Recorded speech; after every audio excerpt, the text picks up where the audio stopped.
Bonjour à tous, bienvenue dans ce nouvel épisode de podcast. Je suis Christelle Celis de Ma vie de sorcière et je suis super contente de retrouver Marine aujourd'hui pour nous parler de transmission parce que Marine fait partie de mes apprentis de cette formation thérapeute. Donc salut Marine et bienvenue. Salut Christelle, merci beaucoup. Mais merci à toi d'avoir répondu présente pour qu'on puisse parler ensemble de la formation, pour qu'on puisse parler ensemble un peu de ton état d'esprit, de comment tu étais avant, comment tu es pendant et comment tu t'imagines après. Je pense que ça va permettre aux personnes de pouvoir aussi plus visualiser le contenu de transmission et le contenu de comment est-ce que ça amène à devenir thérapeute et surtout d'avoir ton retour. C'est quand même toujours plus sympa aussi d'avoir quelqu'un d'extérieur qui peut en parler. Donc merci à toi d'être là. Et justement, du coup, avant de parler de transmission, est-ce que tu peux nous expliquer dans quel état d'esprit tu étais avant d'intégrer transmission? Tu vois, cette partie, même juste avant qu'on parle de transmission, quel était, entre guillemets, ton univers, dans quel état tu étais à ce moment-là, comment tu te sentais, est-ce que tu te souviens un peu? Oui, je me souviens bien. J'étais déjà liée à ton univers via le Coven, l'école de sorcières, dans laquelle j'étais entrée 3, 4 mois après un éveil spirituel et où justement je rentrais de voyage et je me sentais perdue. Je m'étais un petit peu envolée et j'avais vu passer ton sommet Mm. puissante Ouais.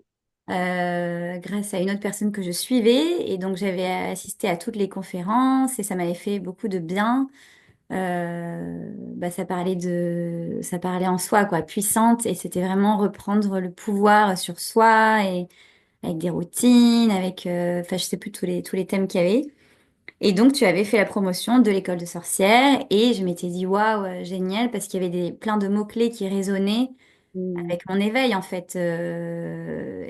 Et moi, j'étais perdue dans tout ça, dans cette magie que j'avais, enfin, dont j'avais découvert l'existence, enfin, la véritable existence. Je l'avais palpée, je l'avais vue, je l'avais sentie et je savais pas quoi en faire. Et c'était un peu comme une renaissance et j'avais besoin d'un accompagnement en fait. Et donc, j'étais rentrée dans l'école de sorcière et il s'est passé quelques mois, donc de juin jusqu'à ce que tu lances transmission en septembre. Donc là, ça m'avait fait du bien, ça me donnait un cadrage, l'école. Je me souviens, j'étais en voyage avec mon petit camion et j'avais ces réunions quand même où on travaillait sur les chakras, où on faisait des constellations familiales aussi. Et donc, je travaillais mon intuition de mon côté, mais en sachant que je pouvais demander. Et en plus, les filles du Coven étaient assez... elles insistaient, parce que je crois qu'elles avaient palpé dans ma maison dans laquelle j'étais, que j'avais du mal à demander de l'aide. Et je sais pas, je trouvais qu'il y avait beaucoup de propositions et n'oublie pas qu'on est là si tu as besoin de soutien. Et ça me faisait du bien juste de le savoir, même si j'avais du mal à la demander. Oui, mais moi, tu savais que c'était là, que les filles du Coven étaient là, quoi. Voilà, il y avait cette présence bienveillante, disons. Et voilà, et donc tu as lancé transmission. Donc moi, au moment du lancement de transmission, j'étais paumée, j'étais en voyage en camion, où je venais de rentrer. Et alors certes, j'avais l'école de sorcière, mais je savais toujours pas quoi faire de ma vie, en fait, de ma vie professionnelle. Et quand même, quand je relis des notes d'il y a 5 ans, ce que j'écrivais, c'était si j'ai une entreprise à créer un jour, ce serait être coach, accompagner des personnes. Et donc, c'était ça. Et là, ce que tu proposais, c'était ça, avec la dimension spirituelle que j'avais pas imaginé moi il y a 5 ans. Mm. J'imaginais plus du dev perso, plus concret, gestion des émotions, ce qui est tout à fait lié au final au spirituel. Mais enfin voilà. Et donc, transmission est arrivée à ce moment-là. J'ai attendu le dernier jour pour le faire, parce que c'est un engagement financier aussi, et qu'il fallait que je voie les possibilités, et jusqu'à ce que je me rende compte que, enfin, comme beaucoup de choses qu'on a travaillées, euh, l'argent est une excuse. Parce Carrément. que quand... Pardon? Carrément. Parce que quand on a envie de faire un truc, on le fait en fait et on se débrouille pour le trouver l'argent. Donc pareil, maintenant quand je prends l'argent comme excuse, enfin c'est mon excuse, je me rends compte que c'est une excuse et du coup j'essaie de savoir pourquoi. Donc je pense que c'était la légitimité parce que confiance en toi, je l'avais et c'est pour ça d'ailleurs que je suis venue à Transmission parce que je savais que j'avais face à moi une personne qui laissait les autres libres d'être qui elles sont. Et pour moi, c'est vraiment, vraiment important. Bah, tu le dis, tu privilégies pas tu fais pas d'enseignement dogmatique, quoi. Et donc ça me rassurait et j'étais quand même flippée de la formation, mais j'ai dit oui. J'ai dit oui. Voilà, ça c'était mon état avant de rentrer. Mm. Et du coup, en effet, je me rappelle quand on s'est eu au téléphone avant de rentrer à transmission, c'est pour la petite anecdote. Je me rappelle très bien que tu m'as dit, bon, je pense que je vais faire transmission, mais c'est vraiment pour moi parce que je suis pas sûre de vouloir en faire mon métier. Exact, voilà, bah, le truc de légitimité, l'impostrice. C'est ça, c'était que dans tous les cas, c'était pour m'aider quand même à me cadrer et me soigner moi. Parce que je voyais bien que tous les enseignements étaient beaucoup plus profonds, enfin plus profonds quand même que Le l'école. co-initiation, ouais. Ouais, ouais. Et que donc ça allait continuer dans la lancée de soigner mes blessures, mes blocages pour vivre bien Ouais. dans le monde. C'est ça. Donc du coup, ouais, pour faire un petit, bah, même si les personnes qui te regardent sur YouTube vont voir, mais est-ce que c'est possible pour toi de donner un peu à cette époque-là ta situation, je dirais, donc professionnelle, tu as dit que tu étais un petit peu perdue, mais aussi ta situation, entre guillemets, familiale, tu vois, parce que tu as des personnes qui se disent, bon, si je suis célibataire, si j'ai des enfants, donc dire un peu, voilà, justement ça, et ton âge, si tu veux bien, pour que les personnes voient un peu que Bien si... sûr, bien sûr. Ben, donc je pense que ouais, donc l'année dernière, bah donc je venais d'avoir 35 ans. Ouais, comme moi, on est de la même année. Oui, voilà, 89. Et, et j'étais célibataire. Célibataire, je vivais seule, c'est toujours le cas. Et situation professionnelle, aucune. Enfin, du coup, en transition. Donc, pas de travail, donc du temps libre. Ouais, ok. Donc, du coup, tu rentres dans le co-initiation dans un premier temps, t'entends parler de transmission, tu mets du temps à te décider si tu y vas ou pas parce que, bah, comme tu dis, peur de légitimité, de peur financière. Finalement, je m'inscris, mais je sais pas si je vais en faire mon métier ou pas. Donc, du coup, il y a vraiment cette notion de je m'inscris, mais je sais pas si je vais faire en métier, mais je m'inscris parce que je sais que dans tous les cas, les enseignements vont aller plus loin que co-initiation parce que c'est pour être professionnel et que ça va me faire plus travailler sur moi. En gros, c'est ça qui se passe dans ta tête. Ok. Ah. Premier module du coup de transmission, on parle des chakras principalement, on parle de l'astro, on parle de l'Ayurveda. Comment est-ce que tu as vécu ce premier module? Donc vraiment tes premiers pas dans transmission et aussi tu peux peut-être aussi nous parler du tout début quand tu as rencontré tes collègues, tes Oh, collègues de oui. formation. Et oui. Alors, le tout début, bah, c'était. Je me souviens pas exactement de la première réunion, mais je me souviens que vraiment le contact s'est fait avec mes camarades quand on a commencé à faire des soins ensemble, parce qu'il fallait qu'on s'appelle, qu'on se mette d'accord sur un horaire, ou en tout cas qu'on se parle directement. Et ça, c'était bien. Parce que, en fait, les réunions à 4, enfin à 5 du coup, avec toi, sans se connaître, sans s'être vus, enfin, pour moi, c'était dur de nouer un lien à ce moment-là. Donc, c'est vraiment quand on a commencé à pratiquer, ce qui s'est fait très rapidement, en fait. On a été dans le vif du sujet très rapidement et c'est ce que j'ai adoré. Parce que la pratique, il n'y a rien de mieux que la pratique. Et c'est ça. Donc, on a appris euh, toute la théorie sur les chakras. Et après, tu nous as, je sais pas, ça devait être la troisième semaine ou Ouais, ça a été vite parce qu'en effet, je vous faisais faire des soins oui, c'est ça, par chakra. par chakra Ça pour peut être commencer. cette semaine parce que vous avez d'abord fait le chakra racine, le sacré, le plexus, et je vous ai fait faire direct le soin sur le chakra de la terre. Donc c'est ça, Ouais, ça peut être la troisième semaine, ou voire peut-être un mois, mais grand max, mais dans ces eaux-là, quoi. ouais, voilà. Au pendule, avec petit support. Enfin, voilà, tu nous as donné les, les consignes. Et, euh, et voilà, l'astrologie, moi j'adore, j'ai adoré.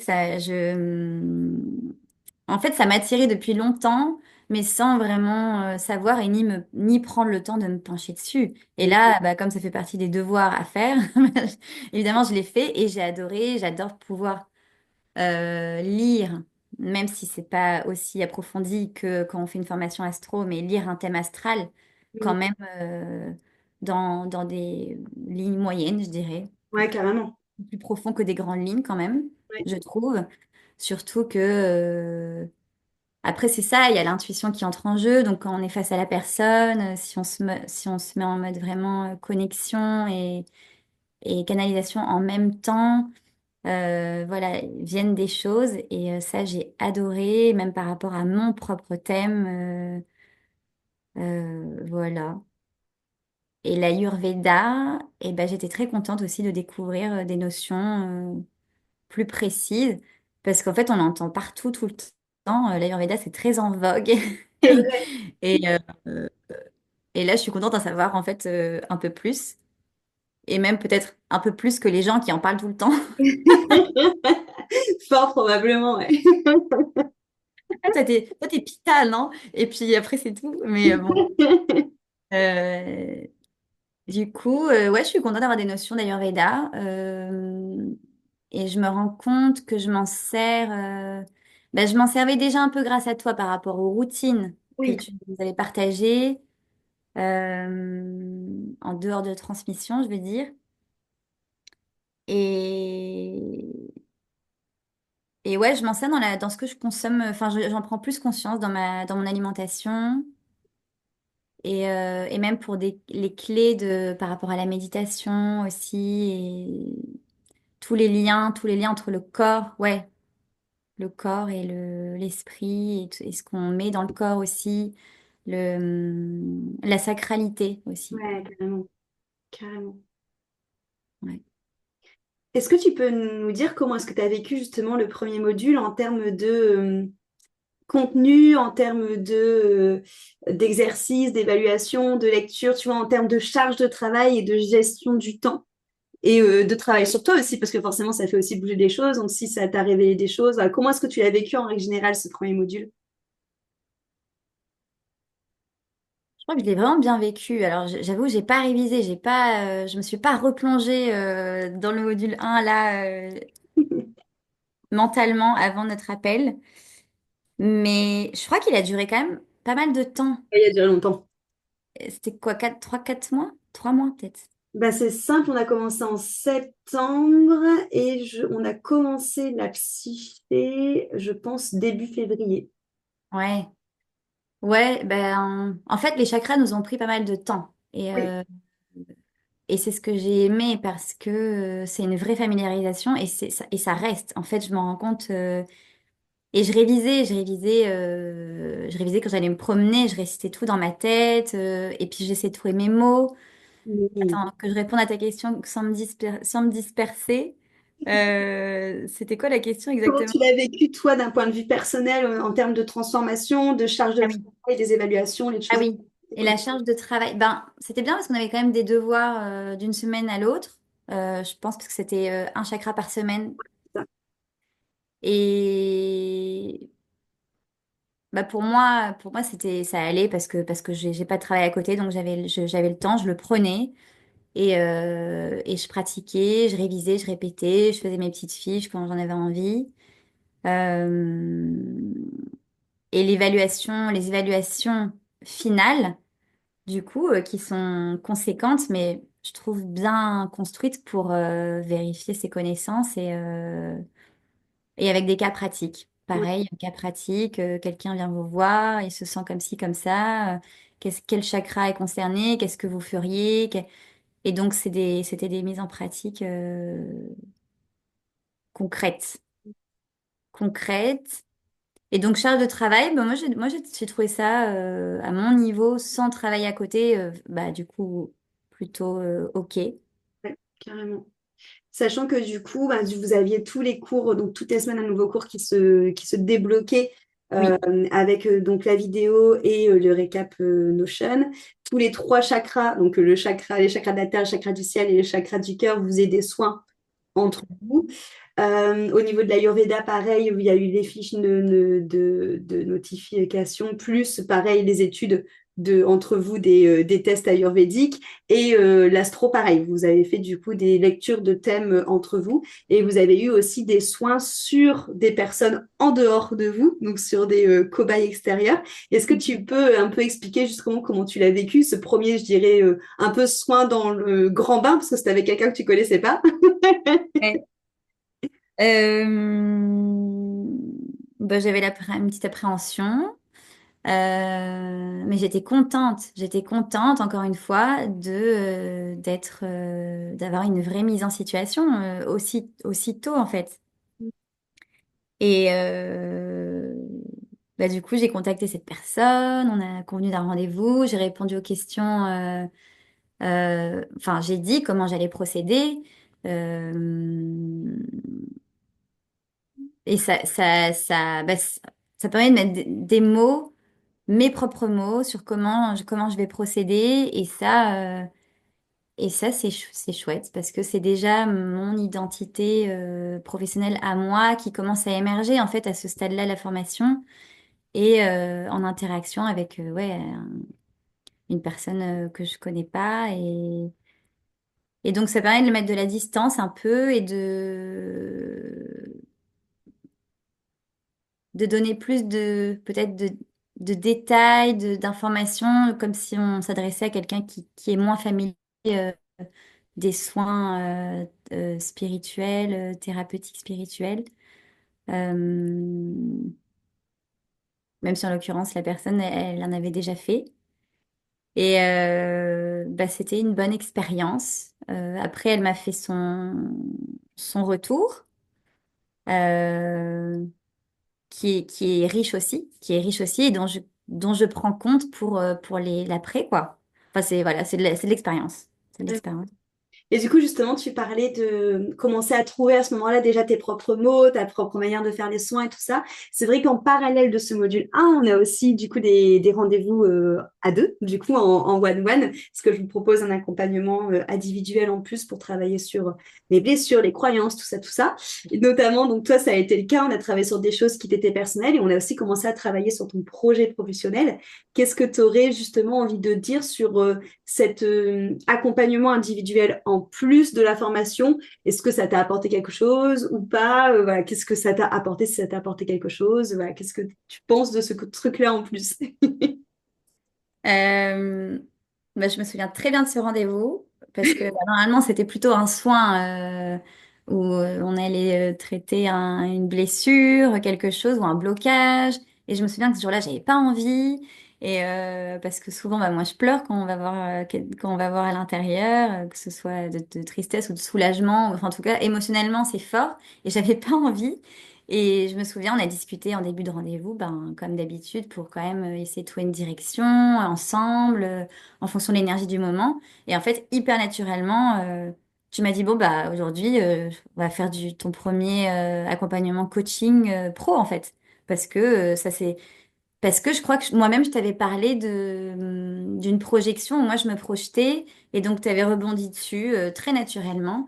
Et je me souviens, je me souviens, je t'ai dit, ah ouais, vraiment? Et c'était comme si, bah parce que c'est un stress d'imaginer monter mon entreprise, quoi. Et là, en fait, en parlant, et donc, bah, une séance de coaching super précise, concrète. Tu me demandais quel est le patient, le client type que tu voudrais, en fait, qui tu as envie d'accompagner, c'est quoi ces journées à cette personne, comment tu l'imagines, parce que c'est en fonction de ça qu'on peut imaginer ensuite la communication, c'est quoi les mots-clés qui te parlent.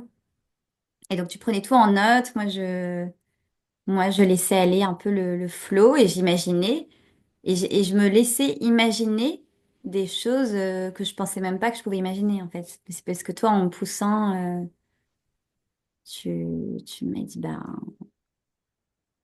oui, t'as envie d'accompagner, bah t'as envie d'accompagner qui? Et puis là, en fait, là, il y a quelque chose qui vient. Et donc, bah moi, c'était les jeunes, c'est ça qui était venu, plutôt des moins de 20 ans. Et voilà, et tu me posais des questions. Et, euh, et donc, c'était une super séance. Après ça, je me sentais très stimulée. Mm. Et j'ai fait mes exercices, je me suis imaginée, je me suis projetée. Euh, j'ai demandé à un jeune que j'accompagnais déjà qu'il me dise ce que moi je lui apportais. Et donc ça m'a aussi fait du bien de faire un petit point là-dessus, parce que ça faisait déjà un an.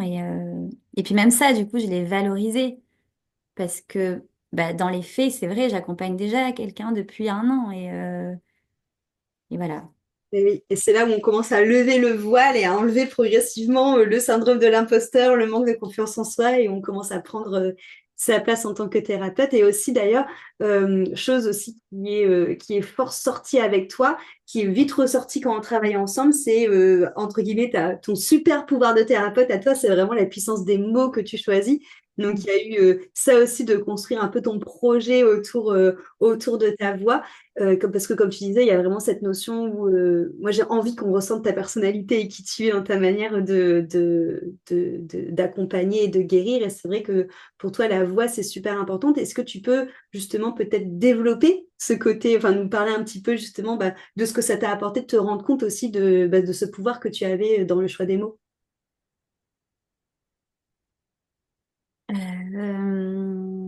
Je sais même pas je sais pas par où commencer. Je sais même pas comment ça a commencé, ça. Je sais plus si c'est moi qui t'avais dit que je voulais faire quelque chose avec ma voix ou si Je pense que c'est un peu des deux. Je pense que c'est à la fois ressortir en soin et qu'en même temps ça t'a fait écho parce que justement tu m'as dit justement les mots. j'ai voulu faire un truc avec ma voix et que du coup on a brodé autour de ça et qu'on en a ressorti vraiment de plus en plus de trucs quoi. Ouais.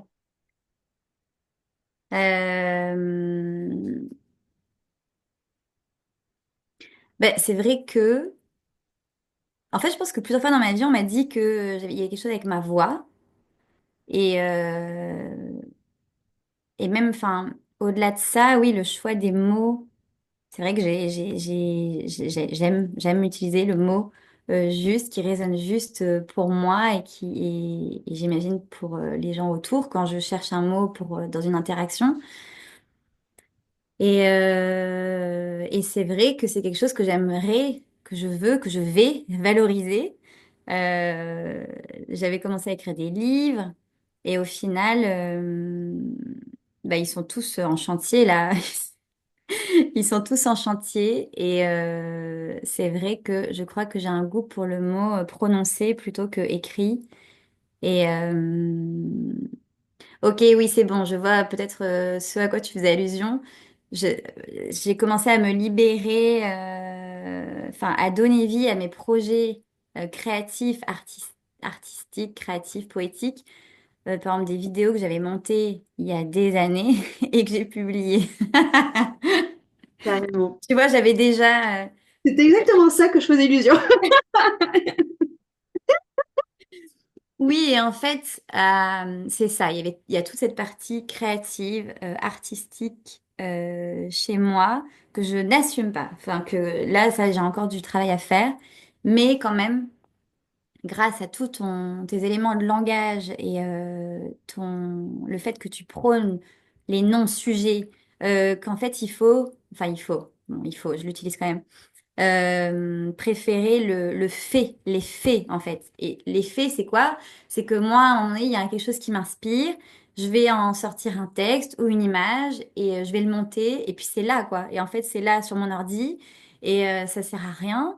À personne, enfin en tout cas ça peut, si jamais ça devait faire un écho à quelqu'un, ça peut même pas le faire parce qu'il est là, il est bloqué sur mon ordi et donc il y avait cette idée d'honorer. Disons que je pense qu'à travers la formation, j'ai pris confiance et j'ai eu envie d'honorer pleinement ce qui était sorti de moi avant et ce qui sort de moi encore maintenant, mais du coup, de sortir de l'ordinateur ces vidéos et de les partager. Donc oui, je les ai publiées sur YouTube. Carrément. Et Gros, prends. grosse étape. Mais ouais, carrément.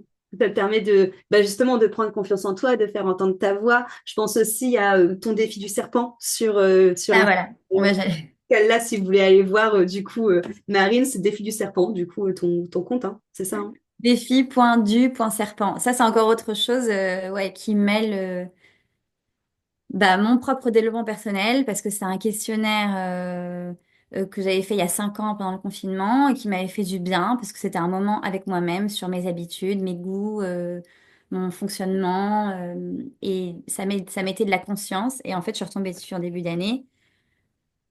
Et vu que j'avais déjà lancé tout ce partage de créativité et que je m'étais dit, il faut que j'accède à mes envies. Et en fait, c'est ça, là, je sors de l'ombre. Et donc,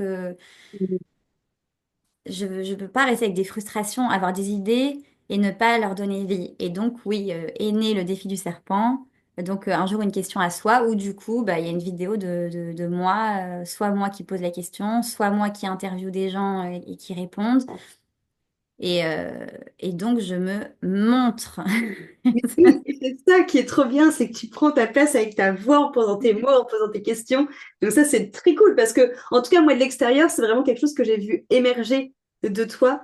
Entre encore une fois la Marine du tout début qui disait bah je sais pas je prends ça mais finalement je sais pas trop ce que je vais en faire et au final Ouais, il y a des idées qui pop-up de tous les côtés, tu sais qui tu veux accompagner, de quelle manière, tu as compris que tu avais une force là-dedans, tu t'en sers pour ta créativité sur YouTube, tu lances ton truc sur Insta. Enfin, on est vraiment déjà dans de la concrétisation qui est vraiment très cool, hein. c'est vrai. Donc ça, c'était tout le module 1. Et ensuite, du coup, on est passé au module 2. Et le module, Oui.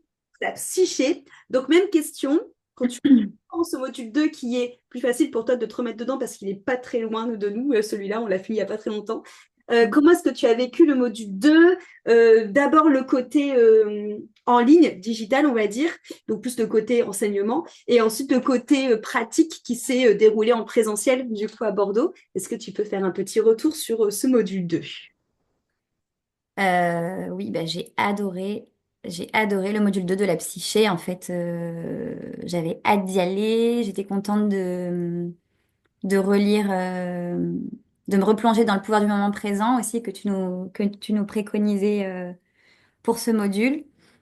Euh, Bah, du coup, on a étudié l'ego, le mental, le cœur, l'enfant intérieur, le féminin, le masculin. En fait, chaque sujet m'a passionnée parce que c'est ma passion de comprendre ce qui se passe dans ma tête, dans mon corps. Et donc là, c'était mettre des mots encore, comme j'aime, Ouais, sur des fonctionnements internes et,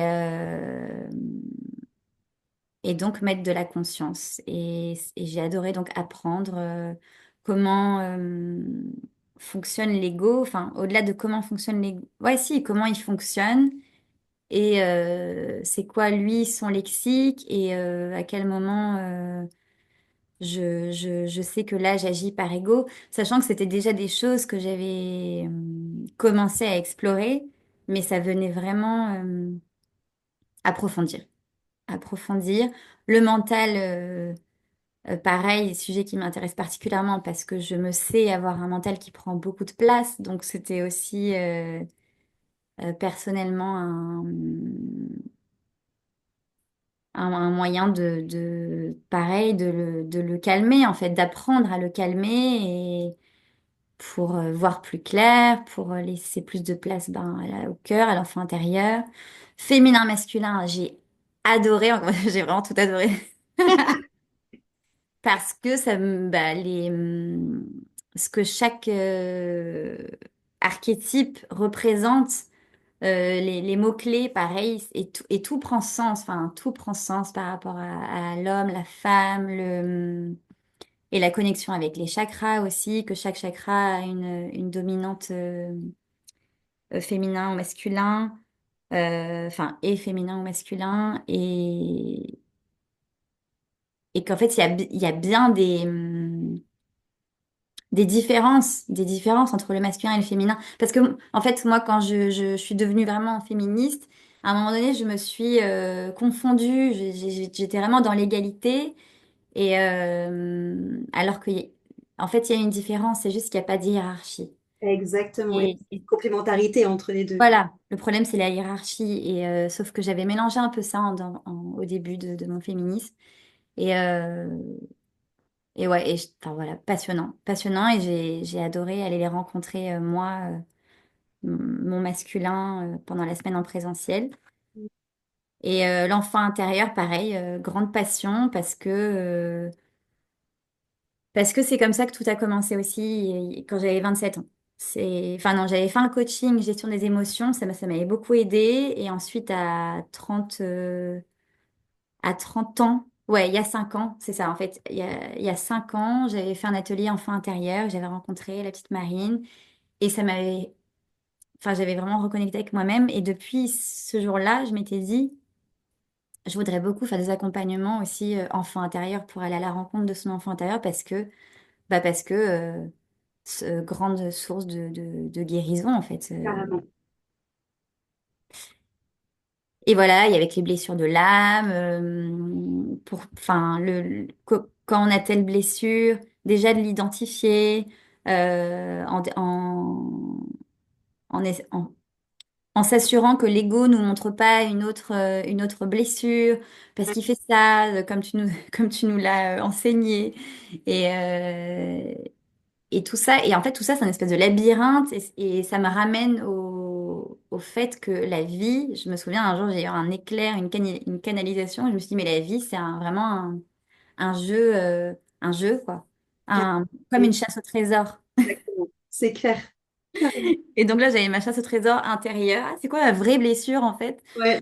C'est un peu moins fun, mais une fois que je l'ai, c'est cool parce après, il y a le comportement qui va avec, de protection. Et, et qui me met des barrières. Et donc, bah, ça aide vraiment à passer les barrières. Voilà, donc module 2 passionnant, passionnant pour avancer vraiment sur soi et se guérir. Carrément. Et du coup, donc en digital, on avait fait en effet toute la théorie où je vous avais fait des vidéos. Et donc en présentiel, on est passé à la pratique. Et comment est-ce que tu t'es sentie dans cette semaine en présentiel qui a été assez intense parce que vous êtes arrivé du lundi au vendredi et on a fait que des soins. Pour rappel, vous avez eu plus de 8 soins et vous avez donné plus de 8 soins en une semaine. Donc c'était un peu énervé. Mais comment est-ce que tu l'as vécu, toi, justement, le fait de recevoir tous ces soins, le fait de pratiquer aussi, donc d'être vraiment dans cette posture de thérapeute et d'avoir aussi bien des soins avec des thématiques, par exemple enfant intérieur et tout, mais aussi des soins très larges où tu travailles ce qui vient. Comment est-ce que tu l'as vécu? Euh, Bah, enfin, super bien. Mais déjà, j'étais hyper contente de vous rencontrer physiquement, toi et les camarades de classe. Donc déjà, une joie interne à la simple idée de la semaine et une confiance. Donc ça, c'est quand même mon état de comment je suis arrivée quand je suis arrivée. Et par rapport aux soins, ben, je me souviens avoir été un peu fatiguée et avoir été dure avec moi-même quand ça s'était pas passé comme je le voulais. Euh, mais en fait, le premier jour, c'est très bien passé, on a pratiqué. Déjà, le fait d'appliquer ce que tu venais de nous donner en théorie le matin même et bah, tu vois, de mettre la personne dans un état de conscience modifié avec les inductions, d'utiliser un petit instrument pour calmer et apaiser le mental. En fait, de mettre en pratique ce qu'on venait d'apprendre, et ben en fait, c'est rassurant. C'est rassurant de pratiquer et de voir que ça se passe très bien. Même si, comme je disais, ça se passe pas toujours comme je le voudrais, mais je travaille aussi mon niveau d'exigence et mon perfectionnisme. Et, Hmm. euh, et ouais, c'était intense. C'était intense, mais c'était intense aussi parce que émotionnellement, on travaille des choses. Enfin, moi, je me souviens que je crois que c'était dur le deuxième jour parce que j'avais vécu un soin que j'avais reçu émotionnellement un peu éprouvant. Sinon, l'interaction, le temps qu'on prend, la bienveillance générale, enfin tout ça, enfin ça, c'est même pas un sujet, mais c'est important de le dire en fait parce que à part mon petit stress intérieur d'appréhender de est-ce que je suis capable, à part ça, en fait, c'est pleine confiance et je suis hyper bien entourée. J'ai ma formatrice Christelle qui inspire confiance, qui est là pour nous. Toi, tu passais d'une salle à l'autre pour regarder comment se passaient nos soins. Moi, oui. Bah si, je me rappelle avoir un peu hésité par moment quand je donnais un soin et que la personne là, je sens que bah, c'est peut-être son ego ou son mental qui joue avec moi et que je sais pas trop quoi faire et que là, tu me montres avec ton téléphone peut-être une suggestion de questions à poser. Donc, tu étais là pour t'assurer que nous, on n'allait pas avoir un blocage, qu'on n'allait pas pouvoir surmonter ou quoi. Donc ça, c'était rassurant. Et puis entre nous, bah ouais, je crois qu'on s'est fait confiance aussi avec les camarades et c'était intéressant de voir comment chacune faisait aussi.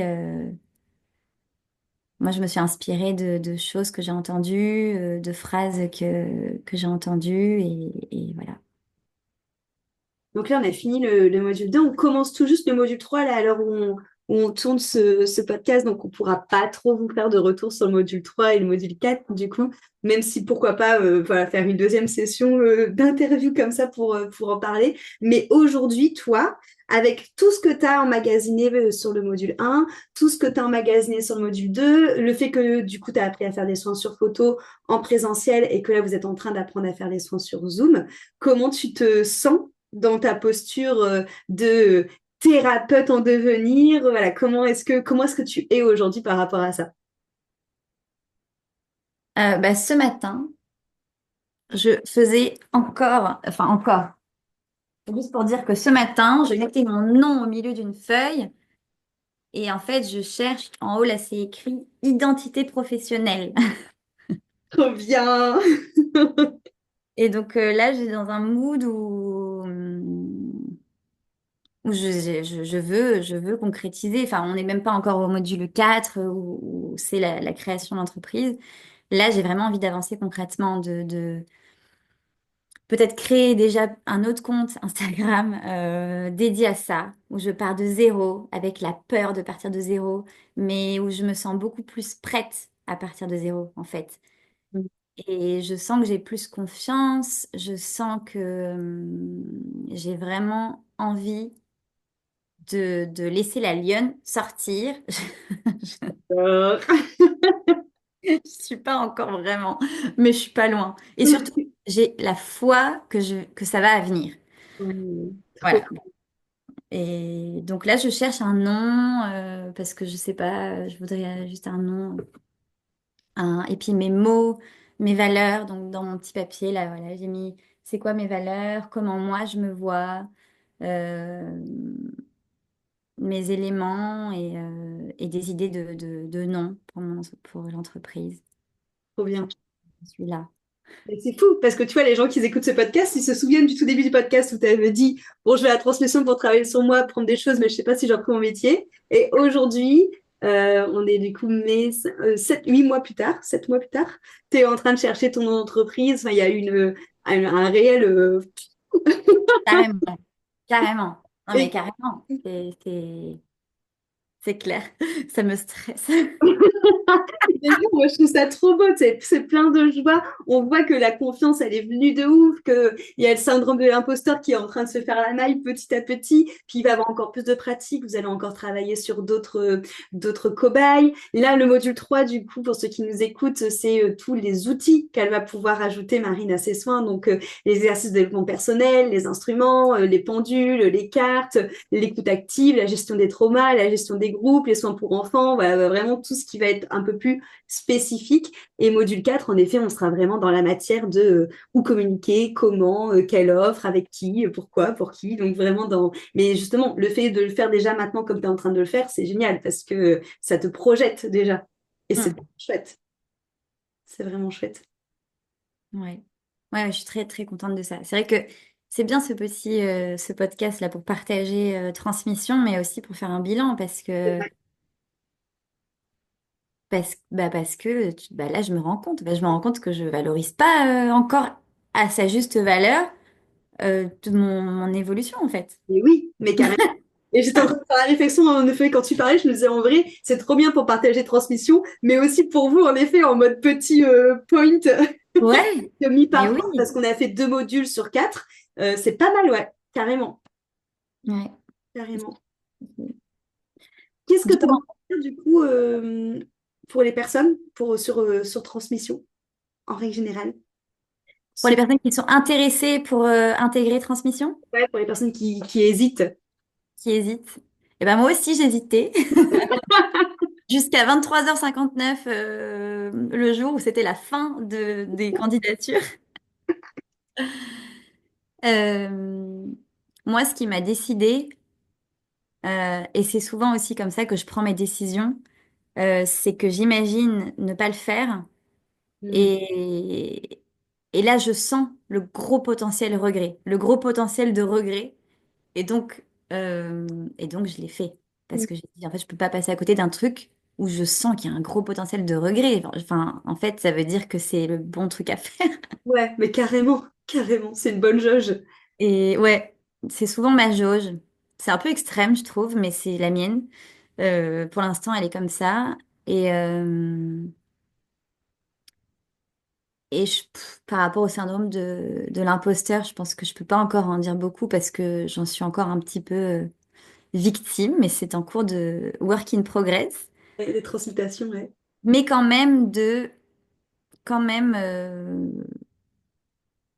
bah, que si on se sent attiré par quelque chose, je trouve ça bien de l'honorer. Moi, j'aime bien parler en termes d'honorer mes envies.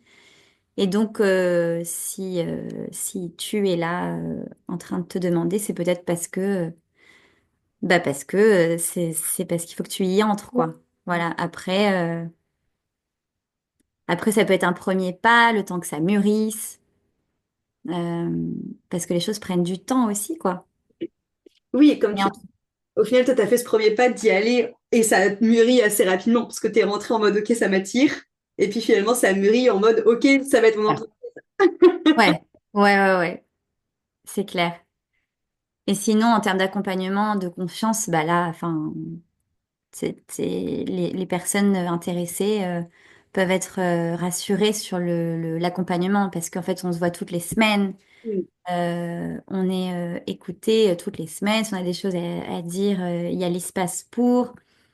Il y a les vidéos propres à chaque thème, avec les évaluations où on a notre espace personnel, l'accompagnement individuel en parallèle de la formation, et donc pour se réparer soi aussi.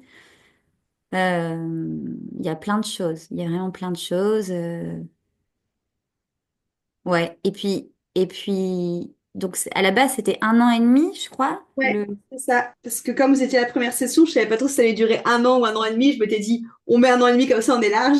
Ah oui, voilà, c'était pour être large. Et au final, bah, c'est ce qui va se passer au final, plus ou moins, un peu Bah, moins. vous allez finir, c'était 18 mois et je pense qu'au mois de janvier, vous aurez fini, donc ça sera plutôt 15 mois.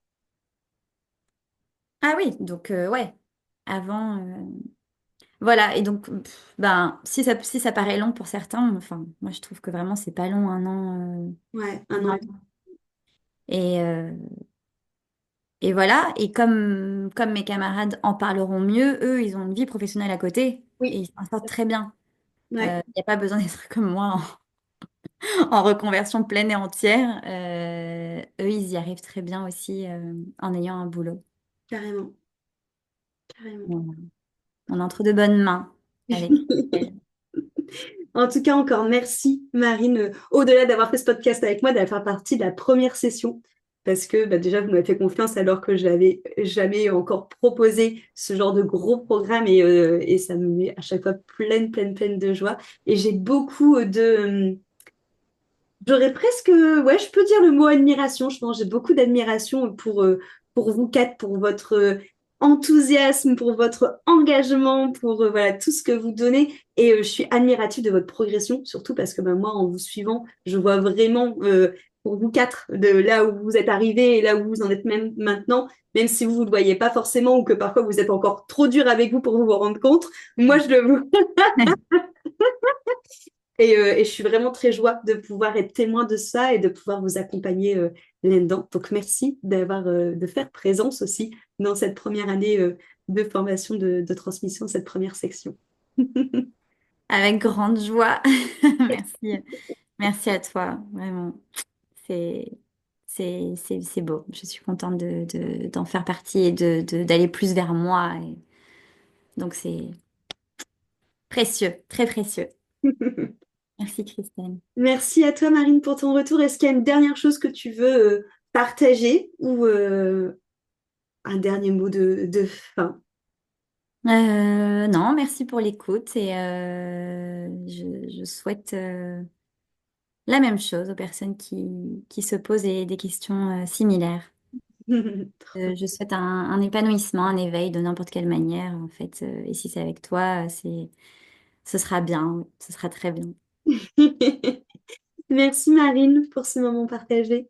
Merci à toi. Merci pour votre écoute et puis à très vite pour un nouvel épisode.